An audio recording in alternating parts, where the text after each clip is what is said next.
नमस्कार, आप देख रहे हैं न्यूज वाणी और मैं हूं आपके साथ आरती सिंह आजाद। और रुक करते हैं खास खबरों की ओर। उत्तर प्रदेश के सबसे प्रतिष्ठित न्यूज चैनल भारत समाचार पर छापेमारी के विरोध में भारी संख्या में इकट्ठा होकर पत्रकारों ने कलेक्ट्रेट परिसर में पहुंचकर ज्ञापन सौंपा।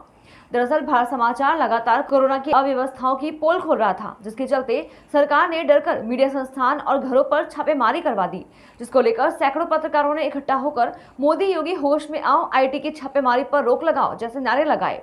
प्रदर्शन के बाद पत्रकारों ने डीएम ऑफिस पहुंचकर राष्ट्रपति को ज्ञापन सौंपा। वहीं श्रमजीवी पत्रकार यूनियन के मंडल अध्यक्ष निर्मल कांत शुक्ला और जिला अध्यक्ष सुधीर दीक्षित ने कहा कि भारत समाचार निष्पक्ष और सच्ची खबरें चलाता है।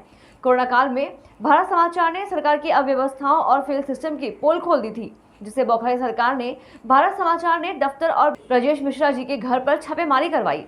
भारत समाचार ने हमेशा सच दिखाया है, गरीबों की आवाज बुलंद की और न्याय के साथ खड़ा रहा, और सरकार सच सुनना नहीं चाहती, इसलिए बौखलाकर छापेमारी करवा रही है।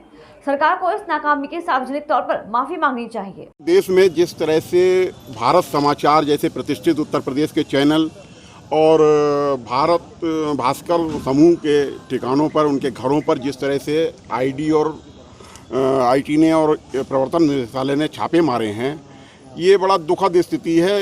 ये इस बात को संकेत करती है कि सरकार जो लोग सच्ची पत्रकारिता कर रहे हैं उनसे किस हद तक डरी हुई है, क्योंकि भारत समाचार कोविड-19 में जिस तरह से लोगों के दुख दर्द और तकलीफ़ों को उजागर कर रहा था, जिस तरह से लोगों के सामने प्रस्तुत कर रहा था अपने करोड़ों दर्शकों के सामने, उससे सरकार भयभीत हो गई बुरी तरह से। ये इस बात का संकेत है कि भारत समाचार या भास्कर समूह जो कुछ भी लिख रहा था, जो कुछ दिखा रहा था, वही सच्चाई है।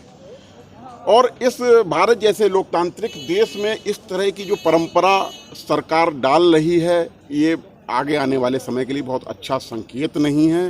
भारत समाचार हमला हुआ, आज हम लोग पीलीभीत कलेक्ट्रेट में इसमें मौजूद हैं। क्या देखिए, उत्तर प्रदेश में सबसे प्रतिष्ठित न्यूज़ चैनल भारत समाचार ने गरीबों की, कोरोना में सरकार की अव्यवस्थाओं की पोल खोल दी। इससे सरकार भयभीत हो गई, डर गई, और इसी वजह से सरकार ने अपनी सरकारी जो एजेंसी उसका दुरुपयोग करके आईटी की छापेमारी करा दी। ये घोर निंदनीय है। इसकी पत्रकार सभी कड़ी निंदा करते हैं। हालांकि जिस तरह सरकार पत्रकारों की लगातार आवाज़ दबाना चाहती है, अगर कोई न्यूज़ चैनल, कोई अखबार गरीब की, लाचार की, अत्याचार के खिलाफ आवाज़ उठाता है, अगर वो सरकार को लगता है कि ये गलत है, तो हम लोग उस आवाज़ को उठाते रहेंगे। हम लोग डरने वालों में से नहीं है। और भारत समाचार हमेशा गरीबों के साथ था, न्याय के साथ था, सच के साथ था, और आज भी सच के साथ खड़ा है। फिलहाल इतना ही। खबरों का सिलसिला लगातार जारी है। आप बने रहे न्यूज वाणी के साथ। नमस्कार।